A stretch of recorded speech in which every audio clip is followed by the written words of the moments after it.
저는 이번 총선에서 가장 중요한 사명은 8년 동안 의회 권력을 독점했던 더불어민주당에 대한 평가가 되어야 된다고 생각합니다.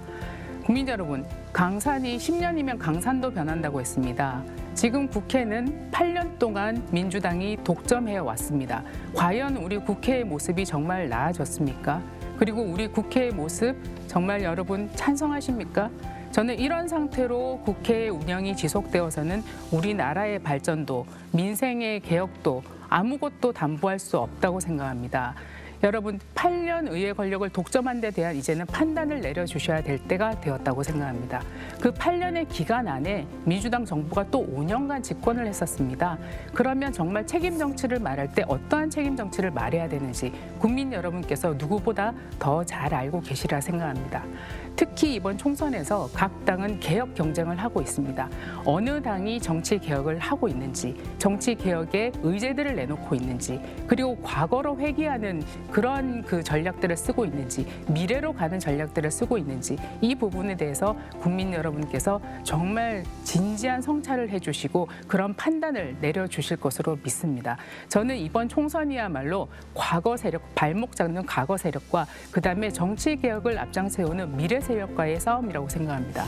뿐만 아니라 이번 제가 그 총선에 나오면서 슬로건으로 걸었던 것이 선수 교체입니다.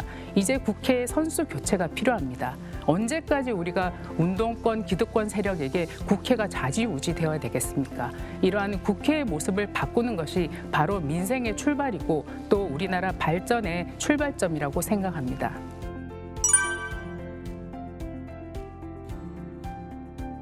우리가 어떤 일을 추진할 때 전력을 다해야 되는 것은 물론이고 또 그 추진 결과에 대해서 우리가 복귀하고 반성하는 것은 굉장히 중요한 일이라고 생각합니다.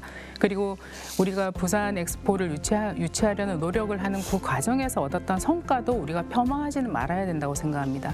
저는 엑스포 유치 실패에 대해서 그 굉장히 많은 예산이 들어갔고 많은 각계각층의 노력이 있었다는 것은 부산을 향한 열망이 대한민국에 가득했다라는 것을 증명한 과정이었다고 생각합니다.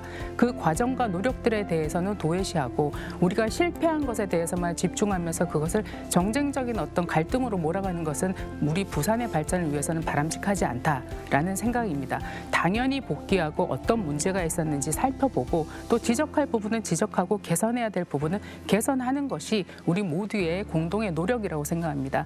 그래서 제가 알기로는 이제 백서 준비도 하고 있는 것으로 알고 있고 또 여러 가지 시민들의 의견을 다시 한번 경청하는 과정을 거치려는 노력을 하고 있는 것으로 알고 있습니다. 특히 엑스포를 준비하는 과정에서 우리 스스로 놓치지 말아야 될 것은 부산의 도시 경쟁력이 상당히 많이 상승했다는 겁니다. 그리고 이코노미스티지 같은 데서도 부산이 살기 좋은 도시로 6위로 꼽히는 부분이라든지 그리고 이러한 과정에서 부산에 대한 투자 유치가 굉장히 많이 늘어난 부분이라든지 우리 스스로 얻은 성과에 대해서도 긍정적으로 평가할 수 있는 자세가 굉장히 필요하다고 생각합니다. 그리고 아까 무엇보다 수능시험 끝나고 나서 잘못했으면 잘못한 점 찾아봐야 된다고 하는데 저는 엑스포를 평가하는 과정에서 그렇습니다. 마치 수험생이 시험을 보고 나서 그 결과가 만약 좋지 않았다면 선생님 탓하고 학생 탓하고 모든 사람들을 탓해서만은 더 나아질 수는 없다고 생각합니다. 우리가 그 실패한 것에 대해서는 인정을 하지만 서로 격려하고 그간의 노력에 대해서도 굉장히 우리 스스로 격려하고 따뜻하게 위로해 줄 수 있는 그런 분위기도 필요하고 우리 부산 시민의 잠재력은 굉장히 크다고 생각합니다. 이 과정에서 우리는 좌절하지 않고 더 앞으로 나아갈 수 있는 방법을 함께 모색해 나가기를 바랍니다.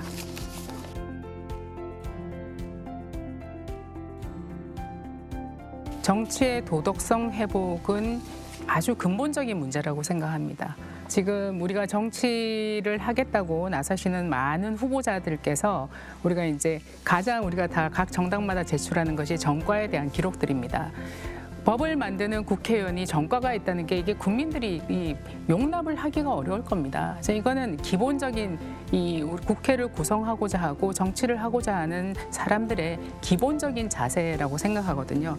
그런 부분의 도덕성 경쟁은 불가피한 부분이고 그 부분을 국민들께서 찬찬히 잘 지켜보시라고 생각합니다. 그다음에 아까 제가 모두에도 말씀드렸지만 총선이 되면 각 정당의 정치개혁 경쟁이 있습니다. 근데 지금 민주당에서 정치개혁 어떤 얘기들을 하시는 내용들을 아직까지 제가 잘 불민해서 그럴 수도 있지만 제가 정치개혁 목소리를 별로 들은 건 별로 없습니다. 지금 우리 당은 국민의힘은 정치개혁 의제로 5가지를 이미 얘기하고 있고 이 정치개혁 의제에 대해서 불체포 특권 포기, 금고용 이상시 세비 반납, 그다음에 출판 기념회를 통한 정치자금 수수 금지, 그다음에 의원 정수 축소, 그다음에 귀책 사유 발생 시 이제 공직 후보자가 귀책 사유 발생할 시에는 다음에 공천을 하지 않는다. 이런 5가지 정치개혁 의제를 내걸고 약속을 하고 있습니다. 뿐만 아니라 모든 공천 후보자가 여기에 대해서 다 서약을 했습니다.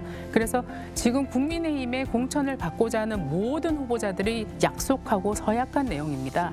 이것으로 우리는 국민들에게 어떠한 정치의 모습을 보여드리겠다, 어떤 국회의 모습을 보여드리겠다라는 것을 국민 앞에 내놓고 천명하고 있습니다. 이런 개혁 경쟁의 과정에서 국민의힘이 어떠한 모습으로 국민께 다가가려고 하는지를 국민 여러분께서 아주 소상히 잘 지켜봐 주실 거라고 믿고, 또 하나 말씀드리고 싶은 것은 우리 국회가 회복해야 될 것은 그 품격입니다.